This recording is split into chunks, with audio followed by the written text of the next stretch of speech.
Syphilis is a chronic, multi-stage systemic infection driven by a highly specialized spirochete bacterium known as Treponema pallidum. Identifying this pathogen presents an immediate clinical challenge. Its physical structure is exceptionally thin, so narrow that it completely evades standard gram staining techniques used to detect most bacterial infections.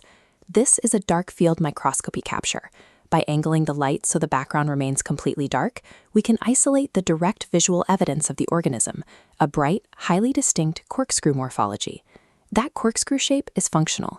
Instead of relying on external structures for movement, Treponema pallidum utilizes endoflagella, axial filaments wrapped around its cell body. This allows it to drill through dense, viscous tissue with a continuous spiraling motion. The pathogenesis begins when the bacteria enter the host through mucosal microabrasions. After multiplying locally, they rapidly disseminate, utilizing both the bloodstream and lymphatic systems to spread throughout the body. As it spreads, the pathogen induces endarteritis, a localized inflammation of the inner lining of blood vessels. This vasculitis constricts blood flow, driving the systemic tissue necrosis seen as the disease progresses. Since its physical structure allows it to remain hidden from standard visual tools, clinicians cannot rely on direct observation alone. Eradicating this spirochete requires a strategy that tracks the infection's movement from the initial site of entry into the deep tissues of the body. This timeline charts the 4 distinct stages of untreated syphilis, mapping how the disease transforms radically as time progresses.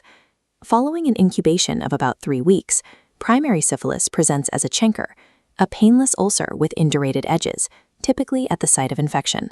It is highly infectious, yet it heals completely on its own within 3 to 6 weeks, often causing patients to dismiss it. Weeks later, systemic dissemination triggers secondary syphilis.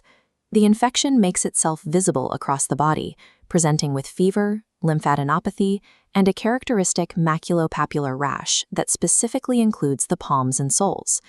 This stage is also marked by condylomata, distinct, moist, wart-like lesions that appear in skin folds and are densely packed with infectious spirochetes.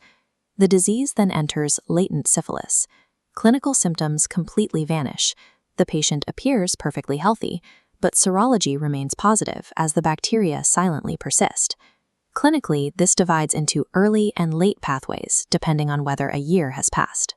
Years later, the chronic immune response culminates in tertiary syphilis. This phase is characterized by destructive, soft granulomatous lesions called gummas, which can form in any tissue. The systemic damage reaches its most severe endpoints here. Cardiovascular syphilis leads to dangerous aortic aneurysms, while neurosyphilis manifests through severe sensory loss known as tabes dorsalis and general paresis causing dementia. Completely separate from this adult progression is congenital syphilis, where the spirochete crosses the placenta. This leaves the fetus with lifelong teratogenic markers, including deafness, saddle nose deformities, and notched Hutchinson teeth. Because physical symptoms entirely disappear during the latent phase while the bacteria actively replicate, physical examinations are structurally insufficient. Rigorous laboratory diagnosis becomes the only reliable tool. The primary diagnostic hurdle is that Treponema pallidum cannot be cultured on routine laboratory media. Standard swab and plate tests will yield nothing. This split-screen logic flow illustrates the mandatory 2-step serological algorithm required to detect the pathogen. Step 1 utilizes highly sensitive non-treponemal screening tests like VDRL or RPR. VDRL does not detect the bacteria directly. Instead, it looks for reagent antibodies, IgG or IgM, produced by the host immune system in response to cardiolipin, a lipid released when human cells are damaged by the infection. When combined in the lab, they aggregate in a visible process called flocculation. Because antibody titers drop as tissue damage heals, VDRL is excellent for monitoring how well a patient responds to treatment. But it has a critical flaw. It is nonspecific.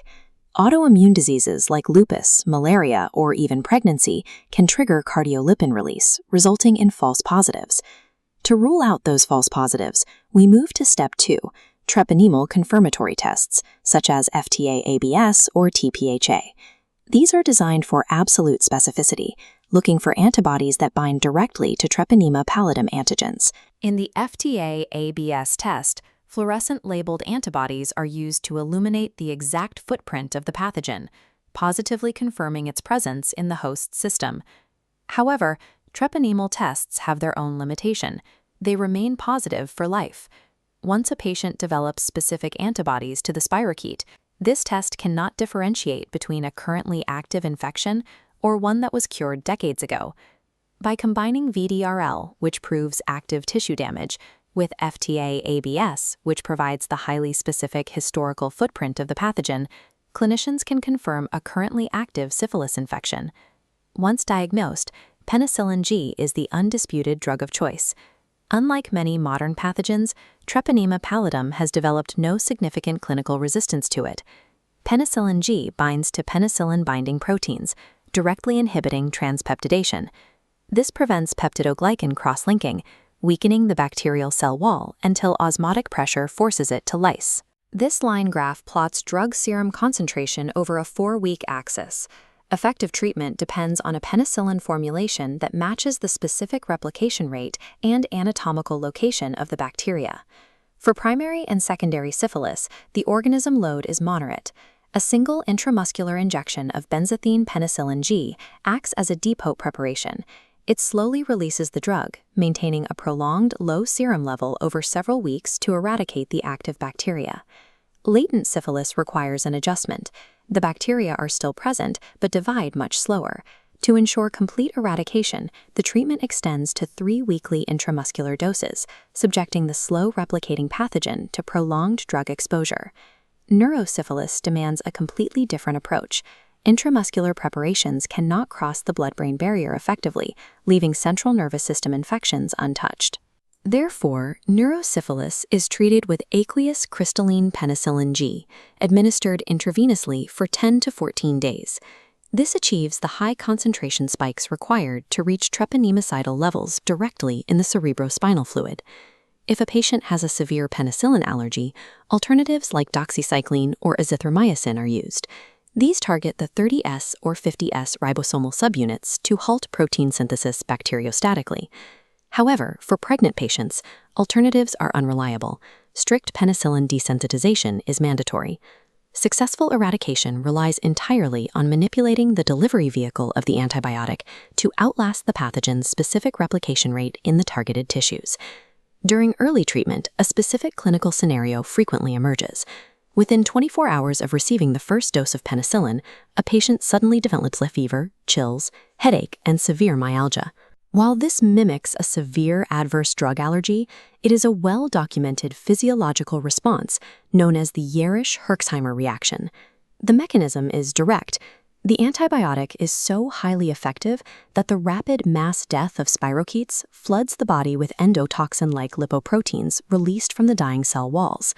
The immune system detects this sudden debris field and responds with a massive acute inflammatory cytokine storm, driven by TNF-alpha, IL-6, and IL-8. Clinical management requires specific restraint. The clinician must reassure the patient, administer antipyretics like paracetamol to manage the fever, and critically, continue the antibiotic therapy without interruption. The Jarisch-Herxheimer reaction is a self-limiting, paradoxical sign of treatment success. Misdiagnosing it as a dangerous hypersensitivity risks stopping the exact therapy that is actively clearing the infection. The medical management of syphilis rests on a core triad: precise identification of the clinical stage, a strict 2-step serological algorithm, and targeted pharmacokinetic delivery of penicillin G. This vintage public health poster highlights the macro stakes at play. Untreated syphilis destroys individual tissues over decades, but through congenital transmission, it also impacts the next generation. This makes routine antenatal screening using the VDRL test an absolute necessity. Identifying asymptomatic mothers allows clinicians to intercept transplacental transmission entirely. Broadly, early diagnosis and safe sexual practices are the only ways to break the chain of transmission before the pathogen reaches the highly infectious secondary stage. Treponema pallidum is structurally and chronologically complex, but it possesses no resistance to its primary antibiotic.